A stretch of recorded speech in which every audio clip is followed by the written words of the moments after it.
Hello students, ये video खास मैं आप लोगों के लिए बना रहा हूँ, 10th क्लास के लिए बना रहा हूँ। सिर्फ 1 वीक बाकी रह गया अभी, 7 डेज है। ओके, 1 वीक बाकी रह गया। 18th को फर्स्ट पेपर है आपका, तो 7 डेज है।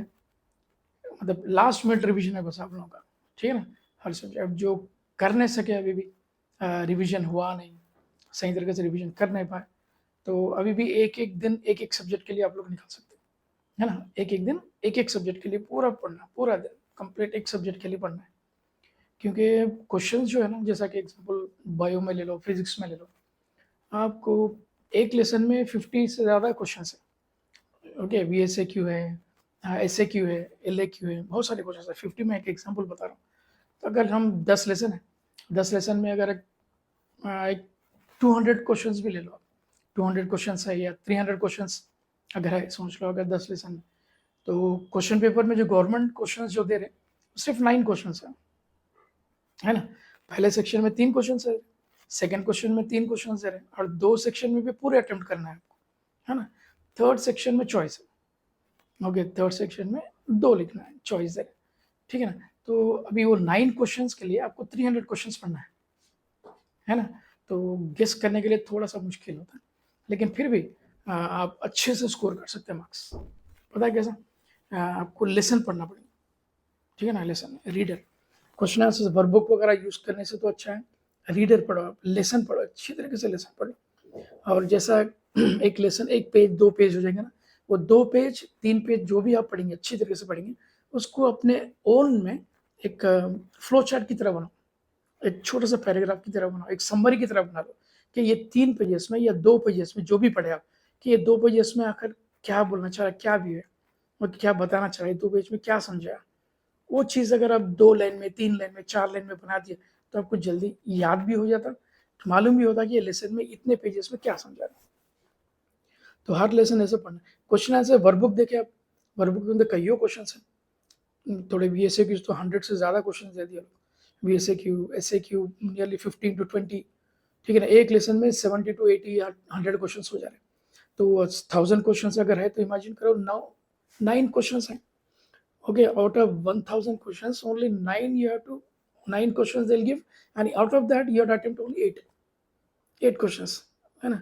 हर लेसन में से अगर एक भी क्वेश्चन दिए, बायो की बात कर रहा हूँ, हर लेसन में से 10 चैप्टर से तुम्हारे 10 क्वेश्चन हो गए, है ना। 10 क्वेश्चन ही नहीं आ रहे, 9 क्वेश्चन आ रहे हैं, हर लेसन में एक भी लिए तो अगर एक भी आप लेंगे तो कौन सा लेंगे आप? वी एस ए क्यू ले सकते हैं आप, या फिर एस ए क्यू लेंगे, या एल ए क्यू लेंगे, है ना। तो एक एक भी अगर 2 वी एस ए क्यू ले लिए, ओके, एक एस ए क्यू ले लिए, एक एल ए क्यू ले लिए, तो कितने हो गए? 4 हो गए।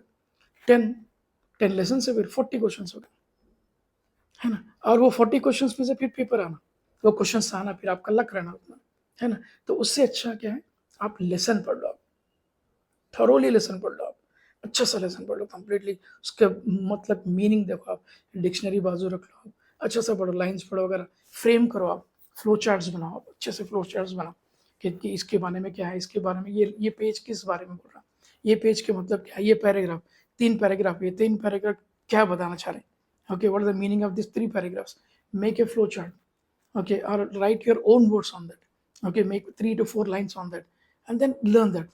Okay, if you're making your own words on that or framing the question on that, that means you have understood the topic. Main thing is the topic you have to understood, वो lesson का concept क्या है, main कैसे समझना है, समझ उसके लिए एक समरी की तरह बना लो आप, वो इजी रहेंगे आपको। क्योंकि ओनली 7 डेज है, 7 सब्जेक्ट है ना। मैथ्स है, आपको लैंग्वेज ले लो, तेलुगु है, हिंदी है, इंग्लिश है, हाँ, फिर मैथ्स है, सोशल है, then physics by, total 7 paper 7 days. तो एक एक दिन के हिसाब से एक एक बुक भी आप अच्छी तरह से वेरीफाई कर लेंगे, तो definitely you will get a good marks. बट्टीफाई करने से तो अच्छा लेसन का मतलब समझो आप, है ना। अब तो सारा टाइम चला गया, जो क्लास में बैठ के जो टीचर्स एक्सप्लेनेशन करेंगे, वो तो तभी अगर सुनते होते तो ये लास्ट मिनट रिवीजन बहुत आपको फायदेमंद रहता, बेनिफिट रहता ज़्यादा, है ना।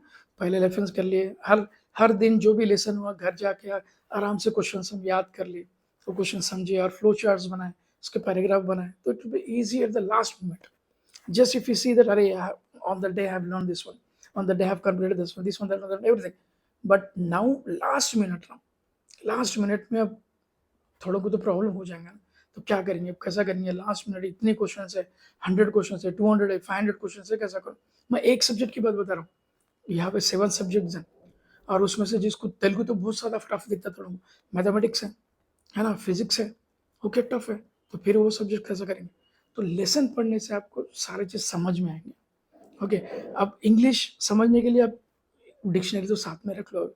अभी ये नेक मूवमेंट में आपको इंग्लिश सीखने की जरूरत नहीं है, सीख भी नहीं सकते आप। 10th क्लास में आने के बाद इंग्लिश सीखना छोड़ ही दो आप, क्योंकि इंग्लिश सीखना है तो वो लोअर क्लासेस में ही है ना, लोअर क्लासेस आपका बेस अच्छा रहना चाहिए, तभी जाके आपको इंग्लिश बेहतरीन आ जाएंगे। लेकिन वो टाइम तो गया अभी, अब है ना, अभी आप 10th में है, फिर अभी सिर्फ आपका कॉन्सेंट्रेशन क्या है, लेसन पे रहना है।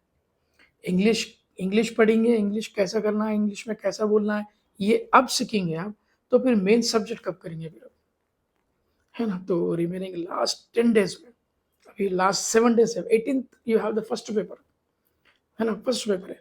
और साइंस में थोड़ा सा अच्छा सा एक एडवांटेज है कि पेपर 1 पेपर 2 है, फिजिक्स बायो दो भी अलग है। तो लेसन्स पढ़ो आप, अच्छा सा लेसन पढ़ो, फ्रेम करो आपके हिसाब से, अपने ओन एक फ्लो चार्ट्स बनाओ लेसन पे। एक एग्जांपल होता है डार्क रिएक्शन, डार्क रिएक्शन का पूरा answer explain briefly about carbonification, एक क्वेश्चन आएगा, या explain briefly about dark reaction, तो उसके answers nearly you will get 11 to 12 points, you are right, big answer. अगर वो ये आंसर हम उसको फ्लो चार्ट में लिख लिए, 1CO2 प्लस, ओके, रेगुलस 1,5-डाइफॉस्फेट, ये एक ही लाइन में आ जाएगा आपको, फ्लो चार्ट में एक ही पेज पे एक ही लाइन में आएगा। तो ये फ्लो चार्ट का एडवांटेज है आपको। अगर वो फ्लो चार्ट आपको समझ में आएगा, लिखने आ जाएगा, तो just by seeing that flow chart you can write complete answer, you can frame complete answer, है ना। अब थोड़े और इंपॉर्टेंस में आपको दे दी, मेरे वीडियोस में इंपॉर्टेंस दिया, इंपॉर्टेंट क्वेश्चन दिया, गेस्ट पेपर्स दिया मैं आप लोग को, वो भी पढ़िए। नेक्स्ट मूवमेंट पे वही अब इंपॉर्टेंट है, अभी अभी पढ़ना जरूरी है, वो चीज़ जो बच गई बस, थोड़े बहुत क्वेश्चन जो भी है वो पढ़ना, और उसमें से definitely the question will come, but the main thing is that read the lesson. Reader बहुत इंपॉर्टेंट है, जैसे आपका 10th हो जाएगा, फर्स्ट ईयर सेकंड ईयर में आपको एनसीईआरटी वेरी इंपॉर्टेंट, वहाँ भी रीडर पढ़ना है आपको। ओके, मटेरियल तो मिलेंगे आपको, मटेरियल बहुत सारे फास्ट ट्रैक मिलेंगे, कईयों मटेरियल्स मिलेंगे मार्केट में, लेकिन एनसीईआरटी बुक पढ़ने से आपको ज़्यादा स्कोर कर सकते हैं आप, मार्क्स ज़्यादा स्कोर कर सकते हैं, ठीक है ना।